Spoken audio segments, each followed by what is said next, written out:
केंद्रीय अमित शाह आज बिहार के दौरे पर हैं। सासाराम के डेहरी ऑन सोन में अपनी पहली बैठक में उन्होंने राहुल गांधी और आरजेडी पर निशाना साधा। कहा कि राहुल गांधी की यात्रा वोट चोरी पर नहीं थी, बल्कि बांग्लादेश से आए घुसपैठियों को बचाने के लिए थी। वहीं सवाल उठाए कि क्या लालू, राबड़ी और तेजस्वी बिहार को समृद्ध बना सकते हैं। बिहार विधानसभा चुनाव में बीजेपी की तैयारियों का मोर्चा संभालने के लिए गृह मंत्री अमित शाह मैदान में उतर चुके हैं। और सासाराम में अमित शाह ने राहुल गांधी पर जमकर प्रहार की।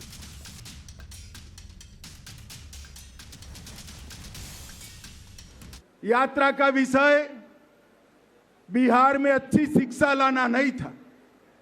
यात्रा का विषय रोजगारी नहीं था। यात्रा का विषय बिहार में 24 घंटा बिजली नहीं था। यात्रा का विषय हर गांव, हर टोले में रोड पहुंचाना नहीं था।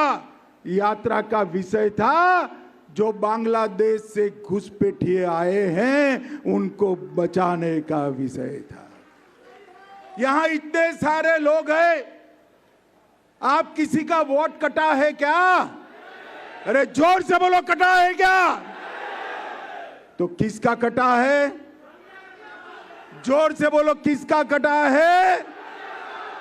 ये राहुल गांधी की यात्रा घुसपैठिया बचाओ यात्रा थी। और बिहार विधानसभा चुनाव से पहले बीजेपी अपनी चुनावी रणनीति को धार दे रही है। अमित शाह का सासाराम और बेगूसराय का दौरा इसी से जोड़कर देखा जा रहा है। कार्यकर्ताओं के साथ अमित शाह ने सीधा संवाद किया। और चुनाव से पहले तेजस्वी ने चुनावी शंखनाद किया है।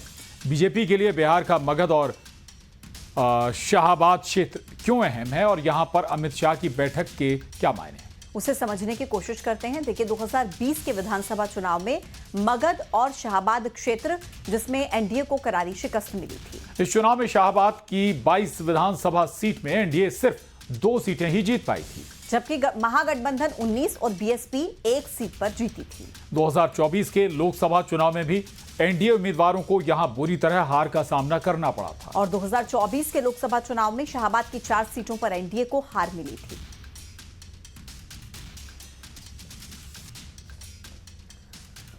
मालेगांव ब्लास्ट केस में अब एक नया मोड़ आया है।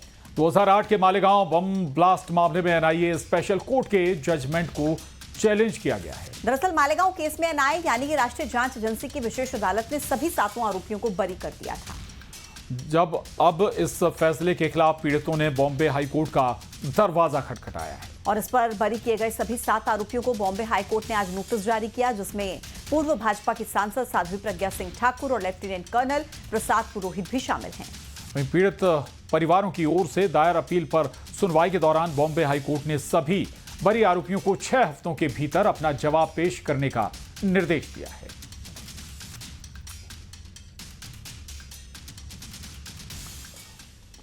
और नवरात्रि में गरबा और गरबे में एंट्री पर विवाद की कहानी काफी पुरानी है। हर साल नवरात्रि का त्योहार आता है और गरबा पंडाल में एंट्री को लेकर एक नई बहस छिड़ जाती है। हिंदू संगठन लगातार गरबा पंडाल में गैर हिंदुओं की एंट्री पर बैन की मांग कर रहे हैं। लेकिन इस बीच बीजेपी के विधायक रामेश्वर शर्मा ने एक बड़ा बयान दिया। कहा कि गरबा पंडाल में कोई भी आए, कोई आपत्ति नहीं है। लेकिन गरबा पंडाल में एंट्री के साथ ही उनके वहां की शर्तें भी उन्होंने माननी होंगी। मुस्लिम हो या फिर ईसाई, सब गरबा पंडाल में आ सकते हैं। आखिर बीजेपी विधायक के इस बयान का क्या मतलब है, आइए आपको दिखाएं इस रिपोर्ट में।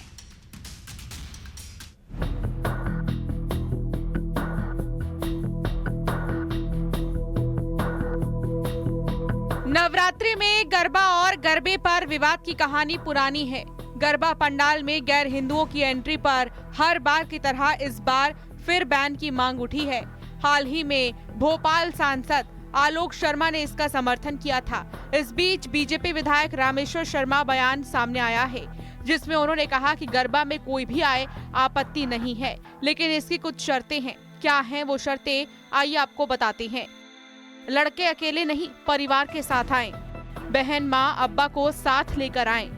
गंगा जल पिलाएंगे, श्री राम के नारे लगवाएंगे। आने वालों से दुर्गा जी की आरती करवाएंगे। लोगों के माथे पर तिलक लगाया जाएगा। ईसाई, मुस्लिम, कोई भी आए, आपत्ति नहीं है। बीजेपी विधायक के बयान पर एमपी में सियासत गर्मा गई है। कांग्रेस ने बीजेपी पर निशाना साधा। बल्कि हम कहेंगे कि अकेला अकेला लड़का ही क्यों गरबा में आ रहा है, साथ में बहन को भी लेकर आ, साथ में माँ को भी लेकर आ, भाई को भी लेकर आ, भाभी को भी लेकर आ, अब्बा अब्बी को भी लेकर आ, क्योंकि सबको ही हिंदू बनाना है यार। कब तक तुम दाएं बाएं घूमते रहोगे? जब तुम्हें हिंदू धर्म से मोहब्बत है, उनके यहाँ देवी जी की आराधना आरती करना चाहते हो, प्रार्थना करना चाहते हो, तो फिर तुम अकेला क्या यार, पूरे खानदान को ला, सबको गंगा जी पिलाकर, जय श्री राम बुलवाकर, जय महावीर बुलवाकर। इस तरह के उसमें जिसकी आस्था होती है वही आता है, और ये आस्थावान को रोकने का कोई मतलब नहीं है। मध्य प्रदेश में गरबा में एंट्री को लेकर बवाल जारी है। हिंदू संगठन भी गैर हिंदुओं की एंट्री बैन करने की मांग कर रहे हैं। उधर सियासी गलियारों में इस पर तकरार जारी है। लेकिन भारतीय जनता पार्टी के नेताओं का एक पूरा ओरा हो गया है कि कोई भी ऐसी चीज़ आएगी तो वो उसमें एक विवाद वाली स्थिति को खड़ा करना, बयान देना, ताकि उससे अलग हटके जाने का एक काम उनका क्रम बन गया। मैंने पहले भी कई बार ये बात को बयान दिया, आज फिर दोहरा रहा हूँ कि गरबे के अंदर कोई मुस्लिम अगर जाता है तो जाता ही क्यों? अगर आप उसे सदा देते हो तो हम उसके साथ नहीं है, क्यों जाएगा वो? और अगर वो गरबे में जाएगा तो फिर गरबा वाले समिति वाले जो मान रहे हैं मान ले भैया, हम तो खुद कहते आए मुस्लिम समाज का गरबे से क्या लेना देना। सवाल ये, गरबा में गैर हिंदुओं का आना कितना सही है? Bureau report, news 18। Madhya Pradesh Congress के अध्यक्ष जीतू पटवारी का वीडियो सोशल मीडिया पर तेजी के साथ वायरल हो रहा है, जिसमें जीतू पटवारी सड़कों पर रॉयल्टी और डंपर चेक करते हुए नजर आ रहे हैं। वहीं जीतू पटवारी के चेकिंग अभियान पर बीजेपी ने निशाना साधा। बीजेपी के विधायक रामेश्वर शर्मा ने कहा कि वो चुने हुए जनप्रतिनिधि तक नहीं हैं, भूल से एमपी के मंत्री बन गए थे। रामेश्वर शर्मा ने कहा कि जीतू पटवारी सरकार चलाने की का कानून जानते होंगे, उन्हें सोचना चाहिए कि उन्हें क्या चेक करने का पावर है। अगर उनके पास ऐसी कोई जानकारी है तो प्रशासन को सूचित करें। उधर बीजेपी के आरोपों पर कांग्रेस ने पलटवार किया। दरअसल जीतू पटवारी के शेडोल के देवलौंद अस्पताल वो पहुंचे थे, जहां अस्पताल में मरीजों को इलाज नहीं मिलने पर उन्होंने नाराजगी जताई। लौटते समय पटवारी ने रेत लदी गाड़ियों को रोका और रेत की रॉयल्टी स्लिप की चेकिंग की, जिस पर अब सवाल उठ रहे हैं। लगातार माफिया हावी हो गए सरकार में।